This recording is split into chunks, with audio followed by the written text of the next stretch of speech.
आज के सेशन में बहुचर्चित प्रेम कहानी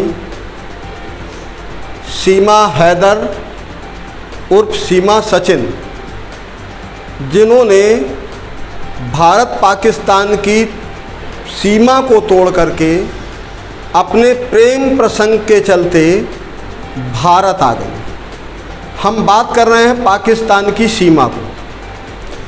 बहुत सारे main stream media, non main stream media, social media या डिफरेंट प्लेटफॉर्म पर आजकल जो है, अगर कोई भी न्यूज़ प्लेटफॉर्म खोल देते हैं या सोशल प्लेटफॉर्म पर जाते हैं तो इस समय अगर चर्चा का कोई विषय है मीडिया के पास, प्रेस के पास, सोशल मीडिया के पास, तो सिर्फ दो हीरोइनों का जिक्र हो रहा है।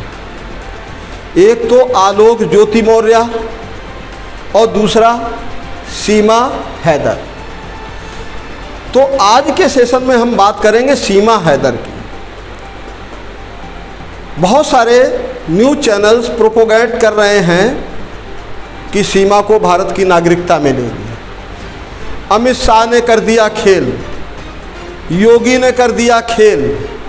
अरे भैया, क्या अमित शाह ने खेल कर दिया? क्या योगी ने खेल कर दिया? भारत की नागरिकता मिलने का या भारत की नागरिकता लेने का एक प्रोविज़न है। जब भारत की नागरिकता की बात होती है तो भारत की नागरिकता बेसिकली दो जगह डिस्कस की गई है। एक तो हमारे भारत के संविधान कॉन्स्टिट्यूशन में, मतलब भारतीय संविधान में, अर्थात कॉन्स्टिट्यूशन ऑफ इंडिया के पार्ट 2 में। तो कॉन्स्टिट्यूशन ऑफ इंडिया के पार्ट 2 की बात करें तो आर्टिकल 5 से लेकर के 11 तक भारत की नागरिकता डिस्कस करता है और मेनली ये बात कहता है जो कॉन्स्टिट्यूशन ऑफ इंडिया में कि वो व्यक्ति या जिस किसी भी व्यक्ति का भारत की सीमा के अंदर जन्म हुआ है या भारत में जन्म हुआ है वो भारत का नागरिक है। दूसरा, भारत की नागरिकता लेने का एक लीगल प्रोसीजर जो डिस्कस करता है सिटीजनशिप एक्ट 1955, मतलब भारतीय नागरिकता अधिनियम 1955। तो भारत की नागरिकता अधिनियम है, जो भारत का नागरिकता अधिनियम 1955 है, ये बेसिकली डील करता है नागरिकता के मामले में सेक्शन 3 से लेकर के सेक्शन 10 तक। तो सेक्शन 3 से लेकर के 10 तक ये डिस्कस किया गया है कि भारत का कौन नागरिक होगा और कौन भारत का नागरिक नहीं होगा।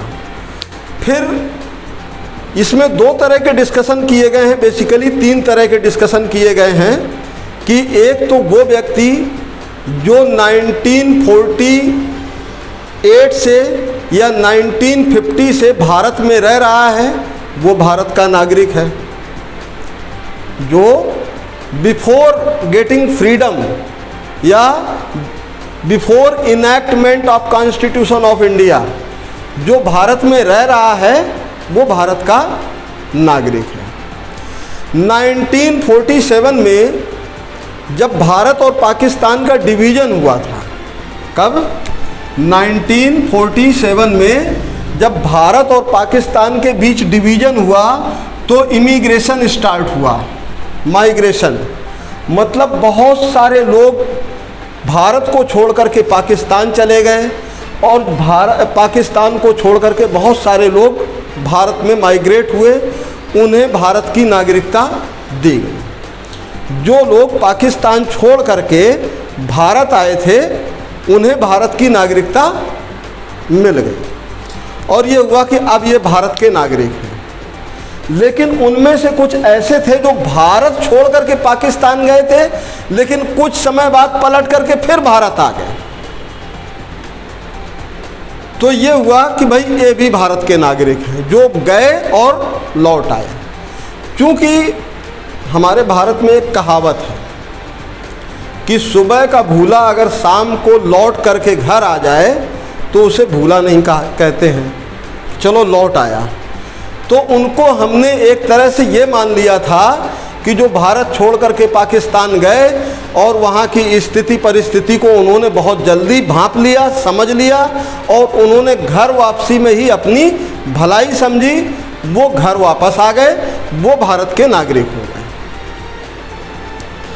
अब जब हम सिटीजनशिप एक्ट 1955 की बात करते हैं तो 1955 में जब ये जो सिटीजनशिप एक्ट आया तो इसने कहा कि वो हर व्यक्ति जो भारत में पैदा होगा वो भारत का नागरिक होगा। अब ये एक बड़ी विचित्र विडंबना थी, हमारे लिए एक समस्या भी बन गई। भारत की जो जनसंख्या वृद्धि बहुत तेज़ी से हुई है उसका भी यही एक मूल कारण था कि हमारे जो कॉन्स्टिट्यूशन में और ये हमारे सिटीजनशिप एक्ट में, ये दोनों जगह ये प्रॉब्लम थी कि जो भारत में पैदा होगा वो भारत का नागरिक होगा। अब भारत में कोई सब्जी खरीदने आया या भारत में कोई घूमने आया, वहाँ उसने आकर के बच्चा डिलीवर कर दिया, वो भारत का नागरिक हो गया बाय बर्थ। क्योंकि ये हमारे यहाँ प्रोविज़न था। प्रोविज़न क्या था कि जो भारत में पैदा होगा वो भारत का नागरिक होगा। तो कुछ लोग तो भारत घूमने आए, कैसे, चाहे वो वैलिड वीज़ा के साथ आए, वैलिड वीज़ा पासपोर्ट के साथ आए भारत घूमने, या घुसपैठ करके आ गए। उसको भी जो घुसपैठ करके आ गए भारत में, उसको भी जो है क्या कह दिया, चल भारत का नागरिक है। और घुसपैठियों के भी बच्चे भारत में पैदा हो गए, उनको भारत का नागरिक मान लिया। और ये व्यवस्था हमारे देश में चलती रही 1986 तक। फिर ये हुआ कि नहीं, इसमें कुछ अमेंडमेंट होना चाहिए। तो 1992 का जो अमेंडमेंट आया उसमें ये कहा गया कि अब भारत का नागरिक वो जो भारत में पैदा होगा वो भारत का नागरिक नहीं होगा। जो बच्चा भारत में पैदा हो रहा है उसका एटलीस्ट पिता भारत का होना चाहिए।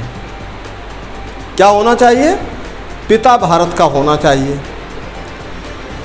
तो ये हुआ कि अब कोई लड़की अगर लेडी किसी बाहर से आ रही थी और वो आकर के भारत में शादी कर ले रही थी तो बच्चा डिलीवर करने के बाद वो बच्चा भारत का नागरिक हो जाता था, क्योंकि उसका पिता भारतीय है।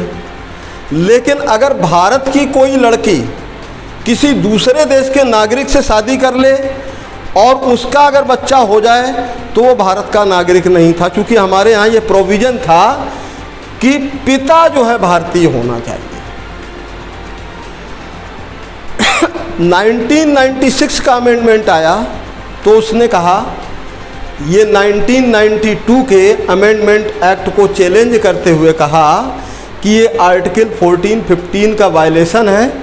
ये जो है जेंडर जो है, जेंडर को न्यूट्रलाइज करने के लिए उन्होंने कहा ऐसा नहीं होना चाहिए। Either of the parent should be Indian. Either of the parent should be Indian का मतलब भारत, मतलब उस बच्चे का कोई एक माता या पिता भारत का होना चाहिए, माता या पिता भारत का होना चाहिए। तो ये हुआ कि भाई भारत में मतलब एक तो भारत का नागरिक होना चाहिए, चाहे माता भारत की हो या पिता भारत का नागरिक हो, तो जो है वो बच्चा भारत का नागरिक होगा। फिर ये हुआ कि अच्छा चलो ये तो बात हो गई जो भारत की सीमा में बच्चे पैदा हो रहे हैं, उसमें तय ये हो गया कि माता या पिता भारत का होना चाहिए। अब भारत की सीमा के बाहर जाकर के जो बच्चे पैदा हो रहे हैं, क्या वो भारत के नागरिक हो सकते हैं?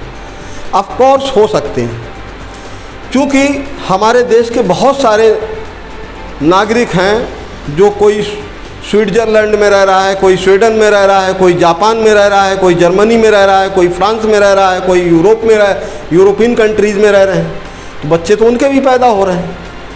तो ये प्रोविज़न बाकायदे प्रॉपर एक सिटीजनशिप एक्ट बना 1955 का, उसमें ये प्रोविज़न है कि अगर बच्चा भारत के बाहर भी होगा, जन्म ले रहा है, तो वो भी भारत का नागरिक हो सकता है या है, लेकिन उसकी कंडीशन ये है either of the parent should be Indian, मतलब माता या पिता दोनों में से कोई एक भारत का नागरिक हो और बच्चे के जन्म के 1 साल के अंदर उसको भारत की नागरिकता के लिए रजिस्टर करवाना होगा।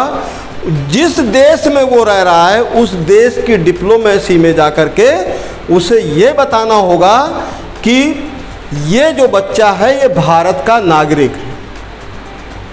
ठीक। अब दूसरी बात आती है, क्या हम किसी विदेशी को भी भारत की नागरिकता दे सकते हैं? ऑफ कोर्स दे सकते हैं। कोई भी विदेशी है उसे भी हम भारत की नागरिकता दे सकते हैं, लेकिन उसकी कंडीशन कि वो भारत में इलीगल माइग्रेट ना हुआ हो। इलीगल मतलब गैर कानूनी तरीके से भारत में ना आया हो, मतलब वो भारत में लीगल या वैलिड पासपोर्ट वीज़ा के साथ भारत आया है, चाहे वो उसका टूरिज्म वीज़ा हो, चाहे उसका वो बिजनेस वीज़ा हो, या चाहे उसका एम्प्लॉयमेंट वीज़ा हो। तीन ही तरह से आएगा भारत। या तो टूरिस्ट वीज़ा लेकर के आएगा कि भाई हम भारत घूमने जा रहे हैं, या फिर वो बिजनेस वीज़ा लेकर के आएगा कि भाई हम भारत में व्यापार करेंगे, या फिर एम्प्लॉयमेंट वीज़ा लेकर के आएगा। एम्प्लॉयमेंट मतलब भारत की हम सर्विस करने आ रहे हैं, भारत में सेवाएं देने आ रहे हैं। और इस तरह के तीनों तरह के अगर वीज़ा के साथ वो आता है और आने के बाद वो भारत में रह के जो है उसमें किसी ऑफिस को, जो गवर्नमेंट ऑफिस है भारत के गवर्नमेंट ऑफिस में जहाँ पे नागरिकता की बात होती है, वहाँ पर वो अप्लाई करता है कि वो भारत आया था और क्यों आया था। वो उसमें कारण वैलिड रीज़न देगा कि हम भारत घूमने आए थे, लेकिन अब मैं भारत में रहना चाहता हूँ स्थायी तौर पर, मुझे भारत की नागरिकता दे दी जाए। तो उसमें भारत सरकार विचार करती है और उसको ये कहती है ठीक है, तुम जो है भारत के नागरिक अभी तो नहीं, लेकिन हम अस्थायी आपको टेम्परेरी सिटीजनशिप अलाउ करते हैं, जिसमें आपको 2 साल तक एटलीस्ट आपको प्रूव करना होगा कि आप वास्तव में भारत के नागरिक हैं और आप किसी रॉन्ग इंटेंशन से भारत में नहीं रुक रहे हैं। अर्थात ऐसा तो नहीं है कि आप आए, आपने नागरिकता अप्लाई की और भारत के जो कॉन्फिडेंशियल चीज़ें हैं वो हमारे दुश्मन देश के साथ शेयर ना करने लगें। तो आप कम से कम 2 साल तक अपने आप को प्रूव कीजिए। 2 साल तक प्रूव करने के बाद अगर आपका जो है आचरण सब कुछ ठीक रहा, आप किसी तरह की किसी जासूसी में संलिप्त नहीं पाए गए, तो भारत की सरकार जो है आपको भारत की नागरिकता दे सकती है। यहाँ सीमा हैदर का केस है।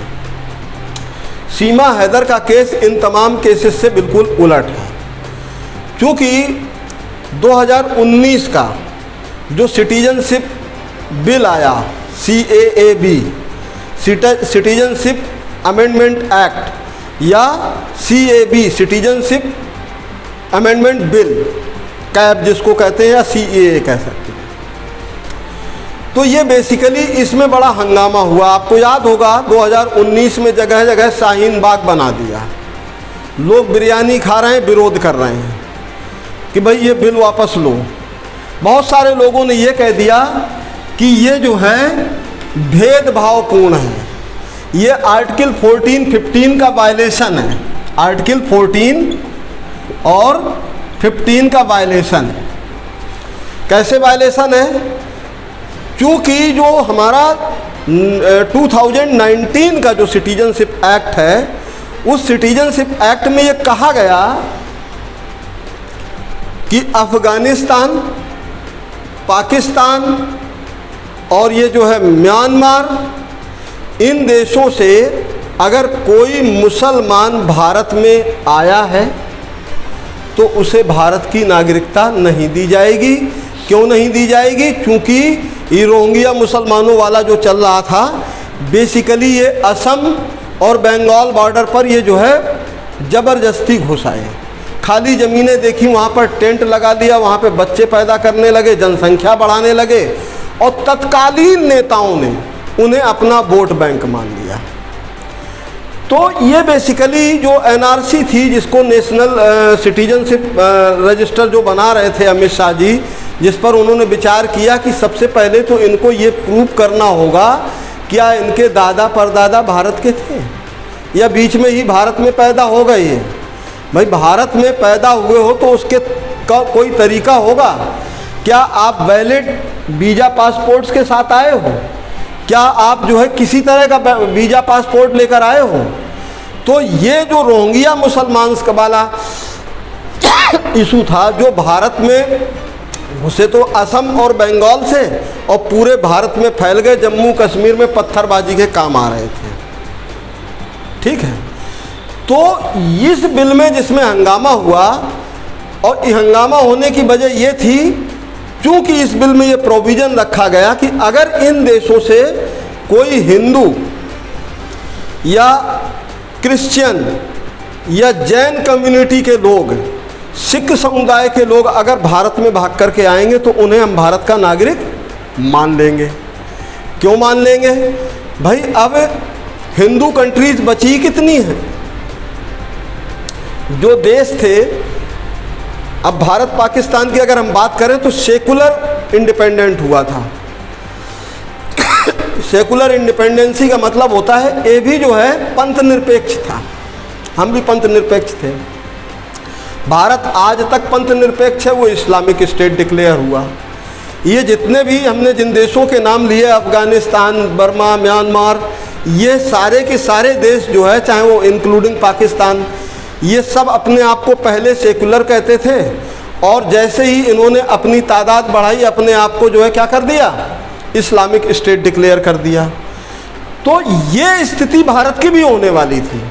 भारत में भी ये होता कि ये कुछ दिन और अगर इसी तरीके से चलता रहेगा तो इसको बहुत जल्दी ये इस्लामिक स्टेट डिक्लेयर कर देंगे। जहाँ ये 20% हो जाते हैं वो फिर इनको कोई संभाल नहीं सकता है, और जिस दिन ये 50-50 पे हो जाएंगे तो उसको इस्लामिक स्टेट ही डिक्लेयर कर देंगे। क्लियर? तो इसमें 2019 के बिल में ये कहा कि भाई हम इनको इसलिए एक्सेप्ट करते हैं क्योंकि अब ये माइनर, ये कम्युनिटीज़ माइनर हो रही है जिन देशों में, उन देशों में।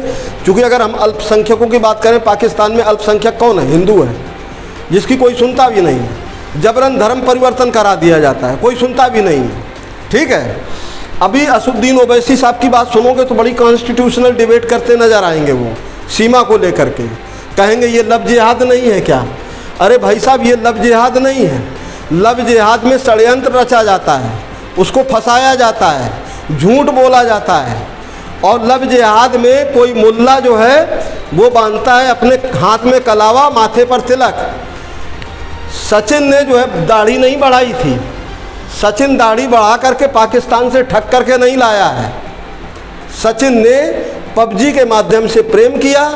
वो एक अलग बात है कि सीमा ने जो है तमाम सीमाओं को तोड़ा, और उस सीमा ने शायद प्रेम के वशीभूत वो ये भी भूल गई कि कानून भी कोई चीज़ होता है, और इस कानून के दायरे में देखा जाए तो illegal migration is not allowed.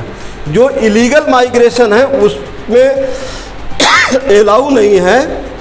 तो might be as per law देखा जाए तो सीमा को भारत की नागरिकता नहीं मिलेगी, क्योंकि सीमा जो है वैलिड वीज़ा, वैलिड पासपोर्ट्स के साथ, वैलिड डॉक्यूमेंट्स के साथ भारत में नहीं आई है। बाकी सरकार का सेल्फ डिस्क्रिशन है, सरकार का अपना विवेक है। सरकार चाहे, क्योंकि मानवीय दृष्टिकोण रखते हुए, मानवता का आधार रखते हुए, अगर वास्तव में वो पाकिस्तान की जासूस नहीं है, अगर हमारी जो जांच एजेंसियां हैं सीमा को क्लीन चिट देती हैं, अगर हमारी भारत की जांच एजेंसियों ने सीमा को क्लीन चिट दे दिया तो बाकी सरकार का डिस्क्रिशन है, सरकार का विवेक है। सरकार चाहे तो भारत की नागरिकता इस आधार पर दे सकती है, क्योंकि अगर सीमा पाकिस्तान गई तो सीमा को जो है पत्थर मार मार करके एक जानवरों, मतलब वैसी जानवर की तरह इसको शायद मार दिया जाए।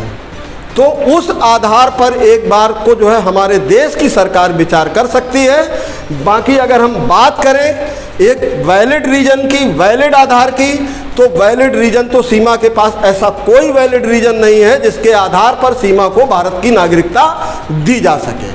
तो ये तो हो गई कानून की बात कि सीमा को भारत की नागरिकता नहीं मिलेगी। दूसरी बात यह है कि सरकार की नज़र में सीमा यदि निर्दोष है, वो भारत की जासूस नहीं है, भारत में जासूसी करने नहीं आई है, सीमा यदि पाकिस्तान की आईएसआई का एक पार्ट नहीं है, तो फिर भारत की सरकार उसे मानवता के आधार पर अपने स्वयं के विवेक से भारत की नागरिकता पर विचार कर सकती है।